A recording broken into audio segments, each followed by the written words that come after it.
چنانچہ علامہ طبرانی رحمۃ اللہ علیہ مجموع الزوائد میں سید الشہور شہر رمضان و سید الایام یوم الجمعہ، نبی علیہ السلام اس مہینے کا انتظار فرماتے تھے۔ اس مہینے کی فضیلت کے لیے یہ کتنا عجیب پوائنٹ ہے کہ اللہ رب العزت کے پیارے حبیب صلی اللہ علیہ وسلم اس مہینے کا انتظار فرماتے، دعا فرماتے تھے اللہم بارک لنا فی رجب و شعبان و بلغنا رمضان، اے اللہ ہمیں رجب اور شعبان میں برکت عطا فرما اور بخیریت ہمیں رمضان تک پہنچا۔ انسان وش کرتا ہے نا تو کسی بہت بڑی نعمت کے لیے وش کرتا ہے، اللہ کے حبیب صلی اللہ علیہ وسلم 2 مہینے پہلے سے دعا مانگتے تھے۔ جب بڑے کسی چیز کو بڑا کہیں تو واقعی بڑی ہوتی ہے۔ اللہ کے پیارے حبیب صلی اللہ علیہ وسلم نے اس مہینوں کو شہر عظیم کہا، بڑا مہینہ۔ چنانچہ مسلم شریف میں ابو ہریرہ رضی اللہ عنہ سے روایت ہے کہ الصلوات الخمس والجمعۃ الی الجمعۃ ورمضان الی رمضان مکفرات ما بینہن اذا اجتنبت الکبائر، اگر کبائر سے بچا جائے تو جمعے سے جمعہ 5 نمازیں اور ایک رمضان سے دوسرے رمضان تک کے جتنے گناہ ہوتے ہیں وہ سارے کے سارے اللہ تعالیٰ معاف فرما دیتے ہیں۔ چنانچہ کنز العمال میں لکھا ہے کہ اذا سلمت الجمعۃ سلمت الایام، جمعہ اگر اچھے انداز سے کسی نے گزار لیا تو باقی دن بھی اس کے اچھے گزر جائیں گے۔ وَإِذَا سَلِمَ رَمَضَانُ سَلِمَتِ السَّنَةُ، اور جس نے رمضان اچھے انداز سے گزار دیا آنے والا پورا سال اس کا اچھا گزار دیا جائے گا۔ امام ربانی مجدد ثانی رحمۃ اللہ علیہ اپنے مکتوبات میں فرماتے ہیں کہ یہ رمضان کا مہینہ آنے والے سال کا ایک نمونہ ہوتا ہے۔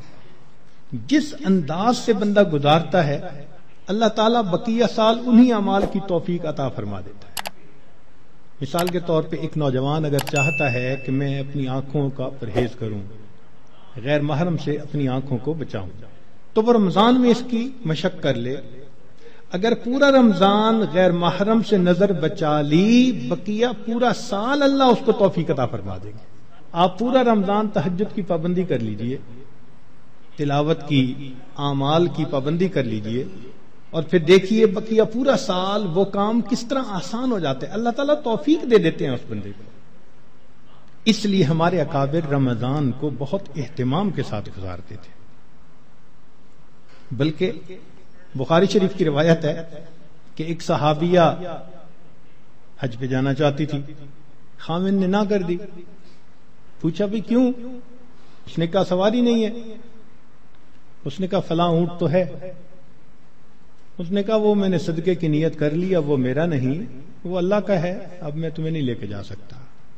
خاموش ہو گئی۔ خاوند جفت کر کے واپس آیا تو وہ عورت نبی علیہ السلام کی خدمت میں حاضر ہوئی۔ اے اللہ کے حبیب صلی اللہ علیہ وسلم، میرا بڑا جی چاہتا تھا میں حج کروں، مگر میرے خاوند نے کہا کہ سواری نہیں، اور میں نے صدقے کا اونٹ تھا بتایا تو اس نے کہا میں اس کو نہیں استعمال کر سکتا۔ تو نبی علیہ السلام نے پہلے تو خاوند کو سمجھایا کہ دیکھو یہ حج کا عمل بھی اللہ کے راستے میں جانے والا عمل تھا، تم اگر اس اونٹ پر اس کو یہ حج کروا دیتے تو اس میں کوئی حرج نہیں تھا، مگر ساتھ ہی یہ فرما دیا اس عورت کو کہ اچھا اب تم رمضان میں عمرہ کر لینا، اللہ تعالیٰ تمہیں میرے ساتھ حج کرنے کا ثواب عطا فرمائیں گے۔ یہ بخاری شریف کی بات ہے۔ تو رمضان مبارک کو اللہ رب العزت نے ایسی فضیلت عطا فرمائی۔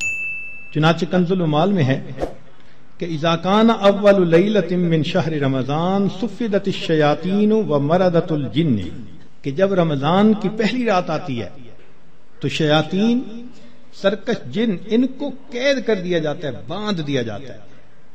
خبردار، میرے پیارے حبیب صلی اللہ علیہ وسلم کے امتیوں کے روزوں کو تم خراب نہ کر سکو، تو شیاطین کو باندھ دیا جاتا ہے۔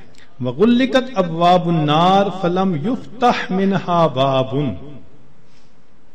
جہنم کے سارے دروازے بند کر دیے جاتے ہیں، پورا رمضان بند رہتے ہیں۔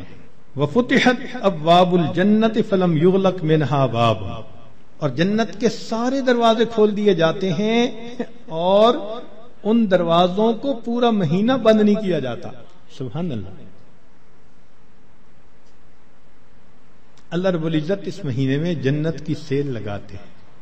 وَيُنَادِي مُنَادٍ كُلَّ لَيْلَةٍ، اور ایک ندا دینے والا فرشتہ ہر رات یہ ندا دیتا ہے، یا باغی الخیر اقبل، اے نیکی کے متلاشی آگے بڑھ. ابتغاء سے ہے یہ لفظ باغی الخیر. وَيَا بَاغِيَ الشَّرِّ اقصر، اے برائی کے تلاش کرنے والے تھم جا، رک جا. وَلِلَّهِ عُتَقَاءً مِّنَ النَّارِ وَذَلِكَ كُلَّ لَيْلَةٍ، ہر رات میں اللہ تعالیٰ جہنم سے جہنمیوں کو بری فرما دیتے ہیں. اب یہاں طالب علم کے ذہن میں ایک سوال پیدا ہوتا ہے کہ رمضان مبارک میں شیاطین تو قید ہو گئے، پھر کیوں برائیاں ہوتی ہیں، غفلتیں ہوتی ہیں؟